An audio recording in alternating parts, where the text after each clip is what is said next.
to Narrowboat at James built. Hope you're well. Thanks for joining me. I've had the kids for a little. I've had them like literally non-stop. It seems one set, all of them. The other set. So it's been lovely, and I know you lot always say, you know, these years won't last forever. Really enjoy it and stuff, and I am. But blimey, they are eating me out of house and home. I go through a box of cereal a day at a minute. So yeah, it's madness. 4 pints of milk a day. 1,000 packets of crisps. About 1 million Kit Kats. So that's mostly just me.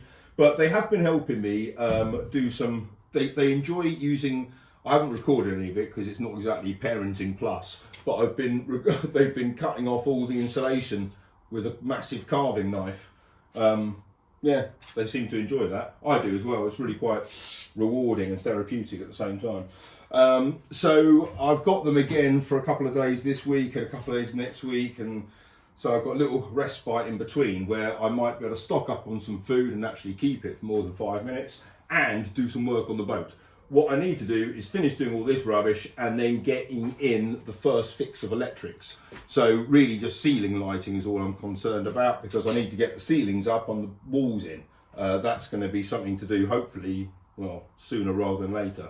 But before that, obviously need the electrics in. I've worked out what I'm doing. I'm not doing any switches or anything like that on the upper walls. There are going to be some lights in the dinette area, kind of here. So I'll have to get some cables down to here. But yeah, that's going to be the plan. I've got conduit, I've got most things I need, a little bit more spray foaming to do. Let's crack on with that.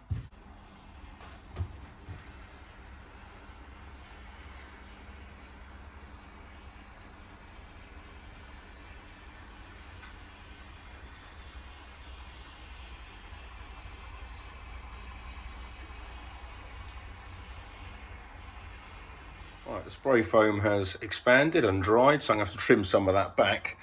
I also now need to properly get rid of the gas line, and that's because it comes out round the back here into that fitting there and comes round there.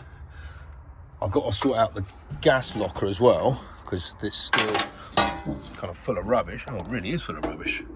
Yeah, so I need to kind of clean out and sort out in there. That can be a job for soon, actually. But tonight I need to have a barbecue, and that is Rob's counter lever. And for it to fit on the boat properly, I need to basically get rid of that gas line there. So that has all got to come out. Go and get your shoes on. Ivy, walk properly. That's it. Shoes on, then you can come back. Right, I've disassembled this, taken out the bolt head fitting. That is all it is. That is pretty horrific. That's what was holding the gas line in.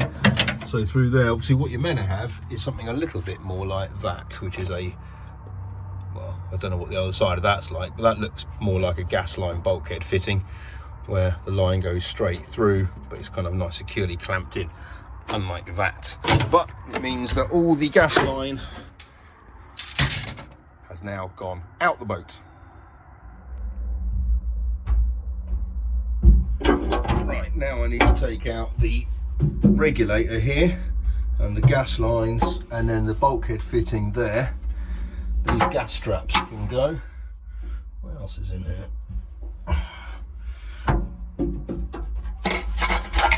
So, oh, it's a key. Oh, it's useful. You okay? Right, I've had a bit of a tidy up in here, although there was some pretty chunky bits of rust. So down there was the worst bit. Yeah, down there was the worst bit by a long way. But check out these lumpy bits here. Look at that bit there. Right.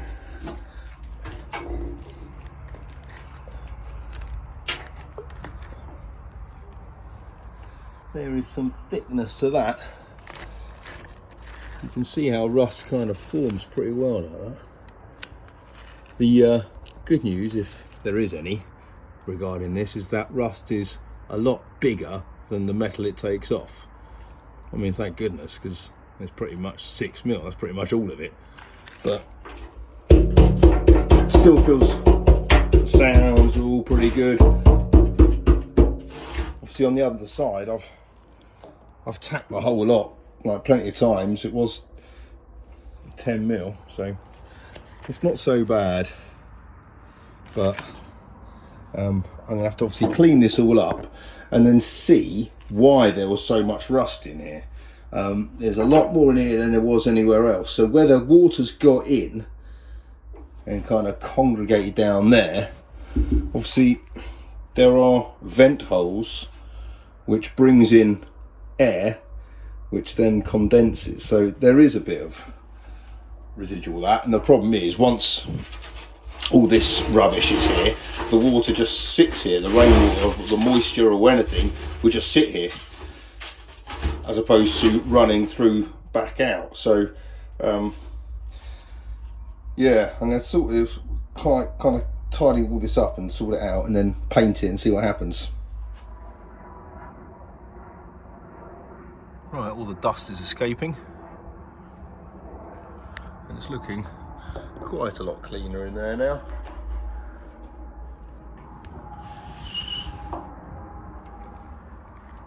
What I'm going to do is I'm going to wash it through and let it all drain out of that hole there. Right, I've been starting to scrape away some of this paint on the outside as well. It's actually coming up pretty nicely, to be honest. It's all pretty smooth there. A little bit needs some bit of rust treatment on some of those bits. In there, I think it's all pretty fine, to be honest. So might just slap some red oxide down on all of this. Need to finish clearing up this, clear up the top of that, and clear up this. But then I still don't know what I'm going to do with this bit. I don't need gas lock. I don't need a gas locker. So it could be quite a good place for like bow storage for, I don't know. What would I even store in there? Ropes? A bucket or something? I don't know. But to be honest with you, it'd be better to cut that wall out and have all this as an open well deck. Get a couple more seats in it. I guess it could be a seat, couldn't it? Could make a cushion on top of that. You girls okay in there? Right, here's my scrap metal dealer. I got some stuff to chuck out. That and a bit of the old wall from over there.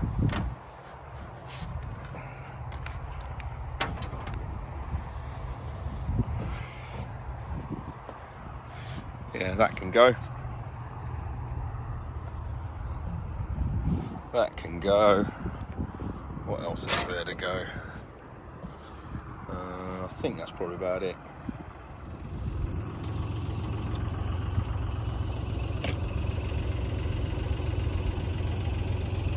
Right, there's that.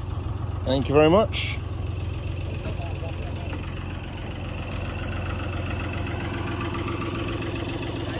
And that piece there, mate. Oh, this, yeah, that one there.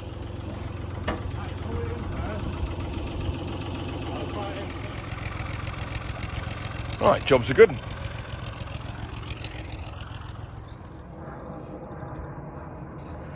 Right, it's all been cleared up round here, and Rob's cantilever actually works all right. So it looks like it's not going to, but it's looked like that for ages, in fairness. So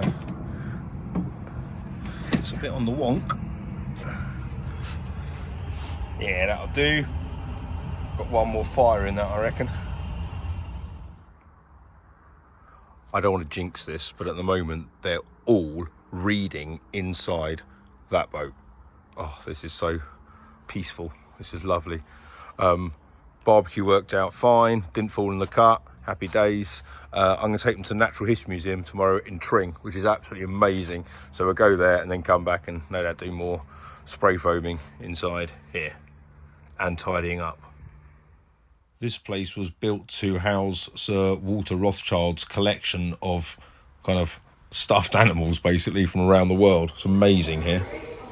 Oh yeah, that's a real fox, isn't it? It used to be. Look. Oh my god, it's my favourite animal.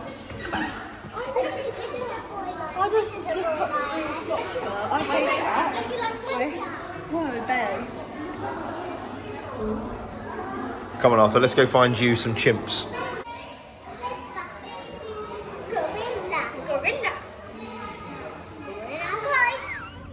2 hours they lasted in there until they were too hungry and had to leave. Anyway, back to the park for some fun. Grass fight. Oh no, you. Yes.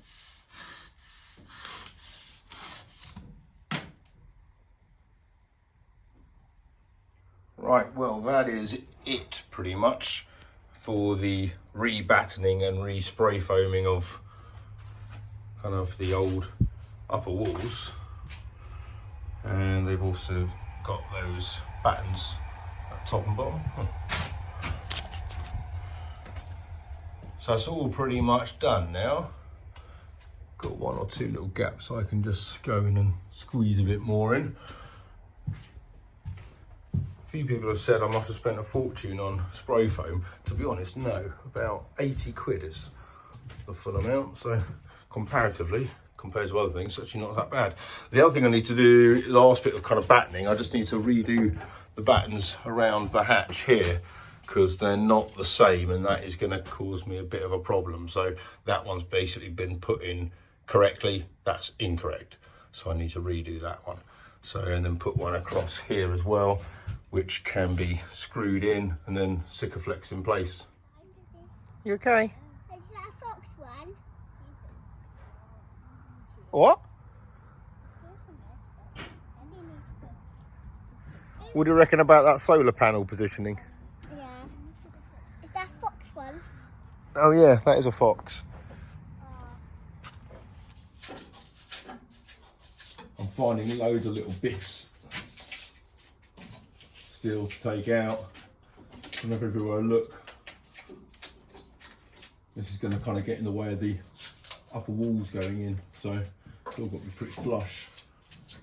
I've also got to clear out up here because this is where the conduit's going in, and I bought a big roll of it, big reel, and like 20-metre length, and I unwrapped it and it went ballistic. It kind of tanged everywhere. So Rob suggested straightening it out with like using loads of battens on the roof and let the warm kind of sun, I don't know, warp its shape or whatever, and it's actually worked, which is, well, good news, because I was kind of otherwise going to wrestle it in place. It was going to be a nightmare. So yeah, that is really good news. The other thing which is good news is today the CRT and the government have announced that continuous cruisers will be getting that 600 quid alternative fuel payment, which is, yeah, that is really good news. That will reimburse me for some of the money I've spent on snacks over the last 5 days. Yeah, so that's going to be done in September. We're going to be getting an online voucher. So if your information that you hold, that the CRT hold for you, is email basically, then you're going to get an online voucher. If it's not, then you'll be getting it sent to you in your correspondence address. So just make sure that your contact details with the CRT are correct, and they have said to you to get it correct by the 21st of August. And then government will be sending us that money. So yeah, happy days. And you don't have to show any receipts or anything. There's no proof of, you know, you don't have to use fuel receipts. So that's the right result. I think I kept 1 or 2, but not 600 quid's worth. So yeah, that's damn good. Right, I'm going to crack on with this. Thank you so much for watching. Until next time, take care. Bye-bye.